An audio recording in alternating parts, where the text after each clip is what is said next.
এই কনসেপ্টটা আসছে আমাদের বিএনপির ভারপ্রাপ্ত চেয়ারম্যান জনাব তারেক রহমান গত ৩ বছর ধরে এখানেই সে এই আয়োজনটা করেছেন শহীদ রহমান শিশু হাসপাতালের উদ্যোগে এবং তারেক রহমানের পক্ষ থেকে এই আয়োজন গরিব দুঃখী অসহায় বাচ্চা এতিম বাচ্চা গরিব এরা রিক্সাওয়ালা ভ্যান চালকরা এরা এখানে এসে মোটামুটি ইফতার করে এখানে এই অর্থটা সম্পূর্ণ আমরা করে দিই নিজের উদ্যোগেই করে দিই। শহরে রিক্সা চালায় এখানে নিয়মিত ইফতার করি এবং যে পরিবারে আমি তাদের জন্য দোয়া করি।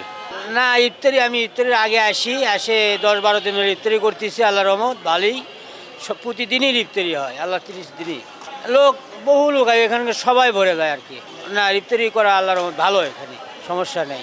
কোনোবার আসি না, আজকে প্রথমে আসছি এখানে, দেখি খালি ইফতার করায় না পাই, আমিও আসলাম এখানে ইফতারি করে খুব তৃপ্তি পাই এবং তারেক জিয়ার জন্য জিয়াউর রহমানের জন্য শহীদ জিয়া রহমানের জন্য আমি তাকে ভালোবাসতাম এবং ভালোবাসি এবং এই বছরই আমি প্রথম, আমি দীর্ঘ কয়েকদিন ধরেই আসতেছি।